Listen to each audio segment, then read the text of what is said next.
Thank you, Evans and Vasileios, and of course, thank you, Rick, for putting together and pushing forward the quantum circuits. I hope this thing is attached properly. Yes, so it's a pleasure to open this nice event that has been going around the world and recently Europe. So today I'm going to talk about some results from last year. So my talk is mostly based on this paper that was the core of the master student of Lachlan Parker at the University of Queensland. Maybe I will give my personal perspective. But so, yes, background independence and quantum causal structure. So what am I talking about?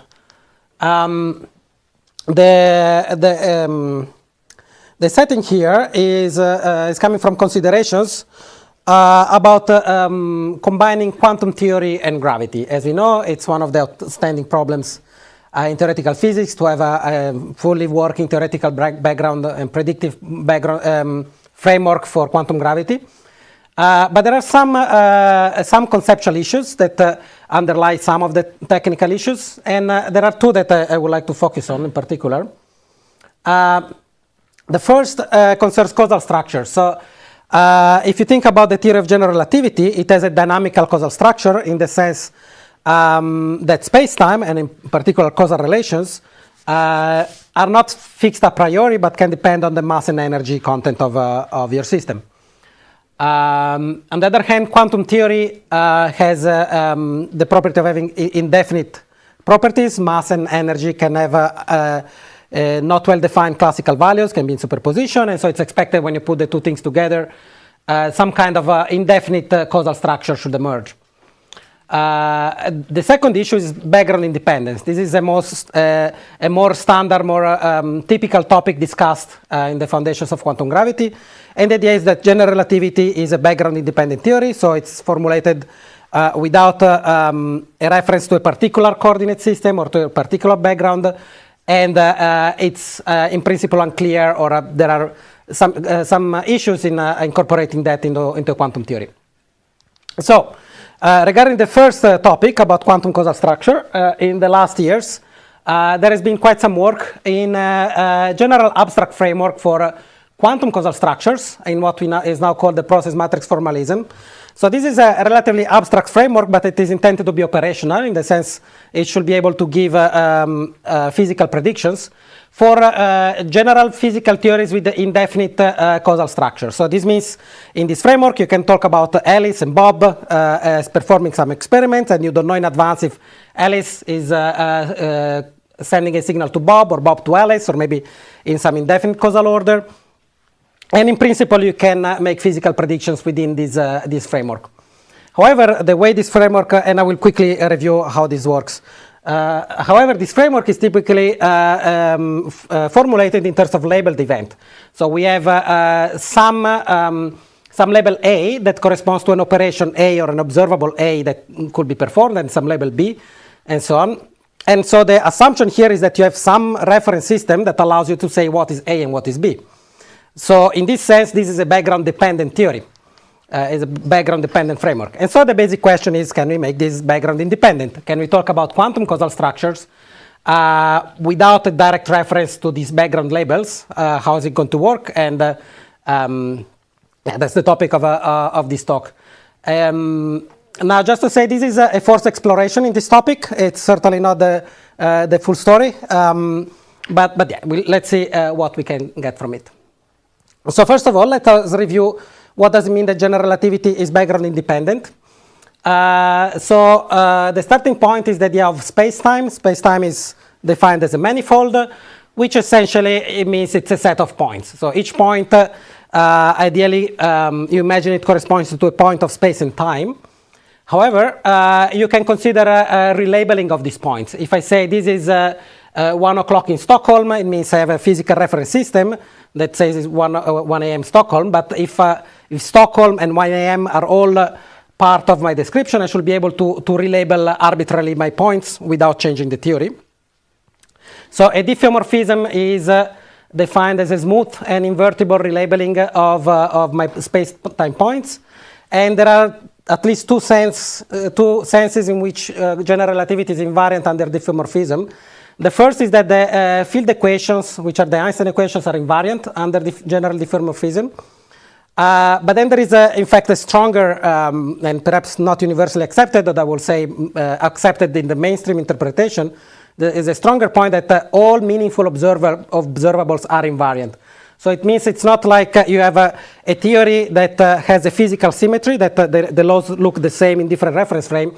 It means that really all configurations that are equivalent up to diffeomorphism should be considered as actually the same physical configuration. So this is the situation in general relativity. And now I'm going to construct a toy model to make things work and to fit things with this process matrix framework I discussed about.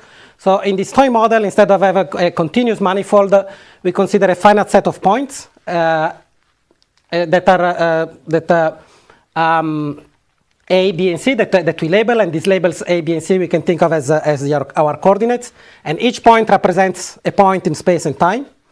And then we assume that at each point I can potentially perform some observation, some measurement, or some possible operations. So this is similar to general relativity. Each point has an operational meaning. There could be a system, and something can happen at that point. And in quantum theory, this means we can imagine that there are operations that potentially are performed at each point. And so at each point of this discrete space and time, I could imagine performing an operation that gives me some measurement outcome. And these are what we call quantum events.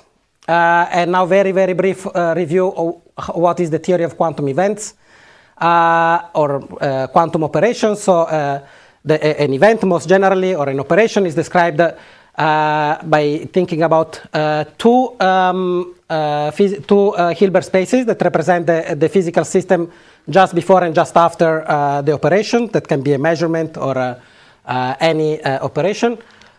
We have a label A that tells me what is the measurement outcome. So if you're making a projection measurement that can have two possibilities, 0 and 1, then A can take value 0 and 1.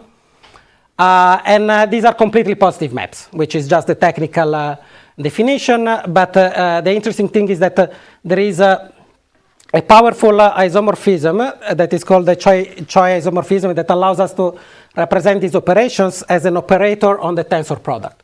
So this is a core step in the framework, because now each event is associated to tensor product of two spaces, which is the space just before and just after our operation. Okay, and so based on this definition of events, we define what we call the process matrix framework, which is essentially based on writing out this Born rule, which is a joint probability to observe a bunch of measurement outcomes A, B, and C, and so on in all possible points of space-time. And the rule is pretty familiar. It looks like this. And so what appears here are these Choi operators of all the operations events multiplied by an operator W, which we call the process matrix, that lives on the tensor product of all the spaces, input and output spaces for all the events. So this is an operator that is positive semi-definite and satisfies other relations, other properties for normalization. And just to point out that this type of formula has been derived many, many times. So our particular framework is to have a formula of this type without assuming a background causal structure, but a formula like this where you can treat space-like and time-like events on the same footing. Is let's say very popular in the literature. Now, just very briefly, what is this W? This process matrix is the core object of the formalism. So to interpret it, let's interpret this formula again. So we have these MA and MB. So these are what I was saying, that are operators representing our operations or measurements. And so they play a similar role in this theory as observables in standard quantum theory.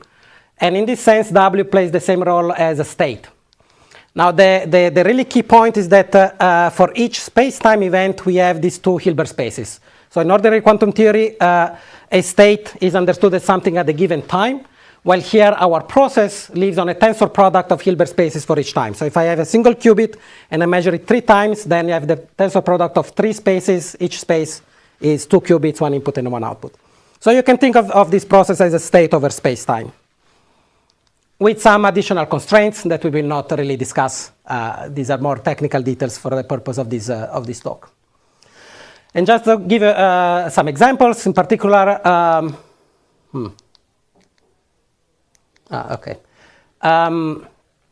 to give you some examples of particular case of this process, if these are a space-like, let me check. Oh yeah. If these are space-like, if you have 2 space-like events, then your process is just an ordinary state on the inputs and identity on the output. If you have time-like events, then you see that you have an operator that connects the output of an event to the input of the other event. And more generally, an interesting thing that comes out from this framework is that you can define processes with what we call an indefinite causal order. And one popular example is the quantum switch. So these are processes that you cannot understand in terms of events localized in space-time. So you have event A and event B, but it's neither A before B nor B before A, and it's not even a probabilistic mixture. So the particular example is one where you imagine that you have a control system, and depending on the control, the operation A happens before the operation B, or for the other value of the control is B before A. So yeah, this is just to give a very, very quick overview about this framework.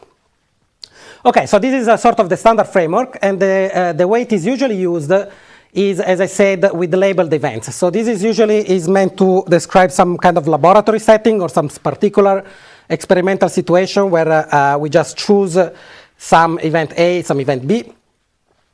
But now we want to apply this type of model to what I call this toy model for space-time, where each event is really the most fundamental points of our space-time model.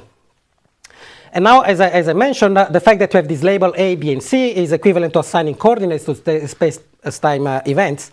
And so as I described it so far, this is a background-dependent theory.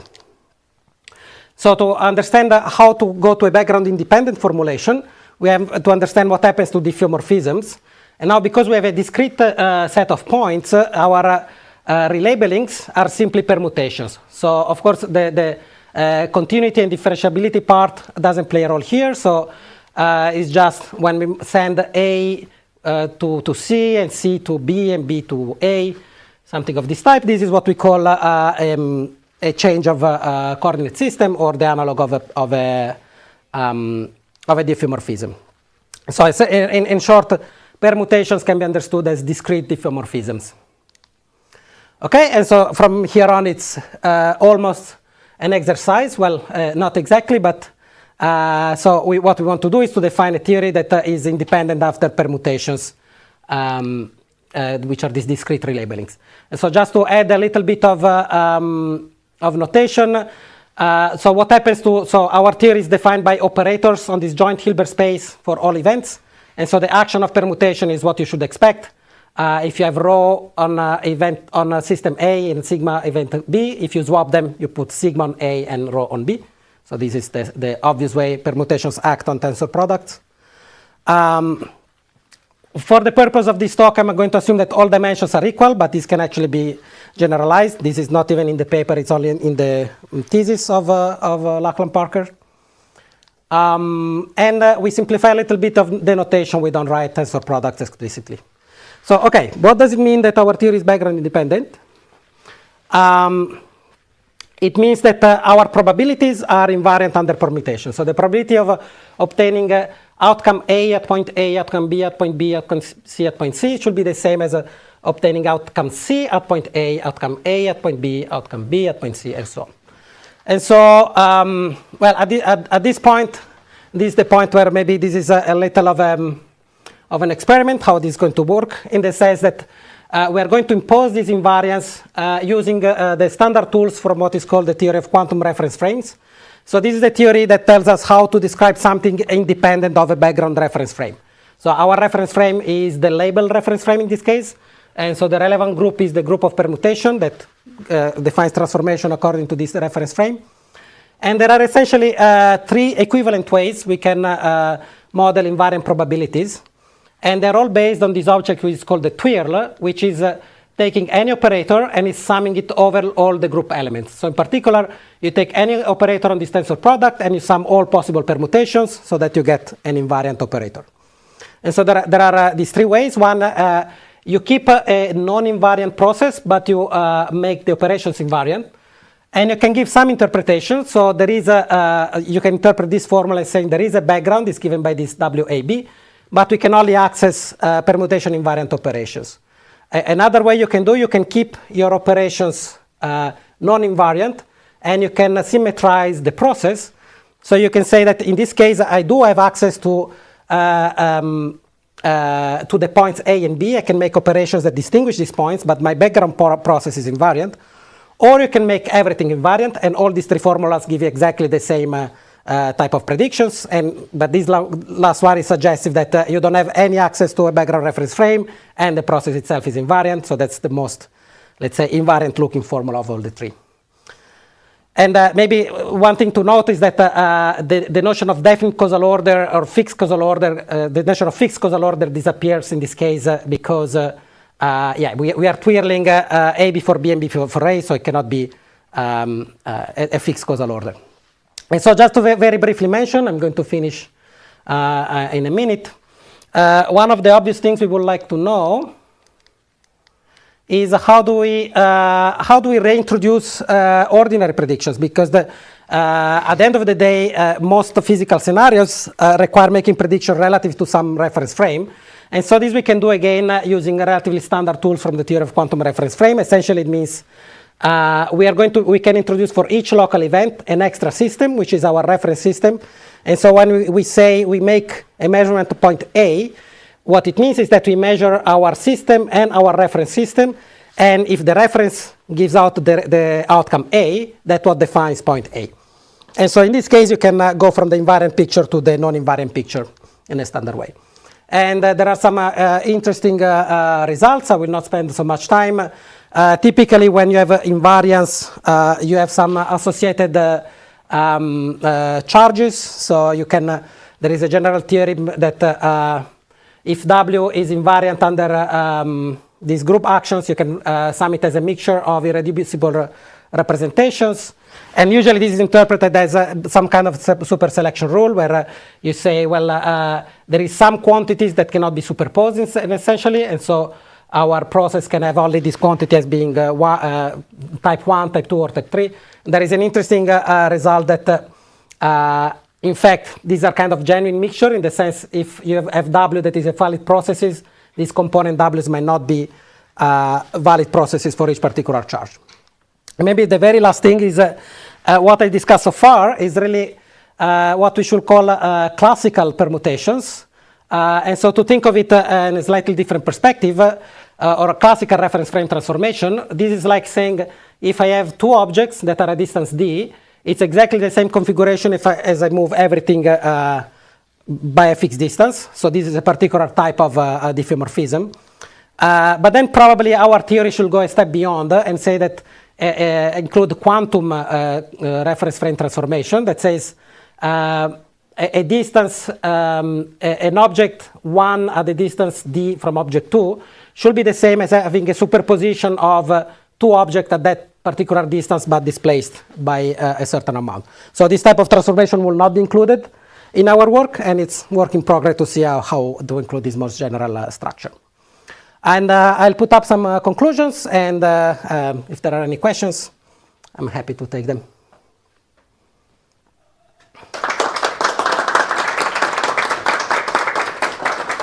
Thank you, Fabio. So does anyone have any questions? A question about the twirl formula that you wrote down.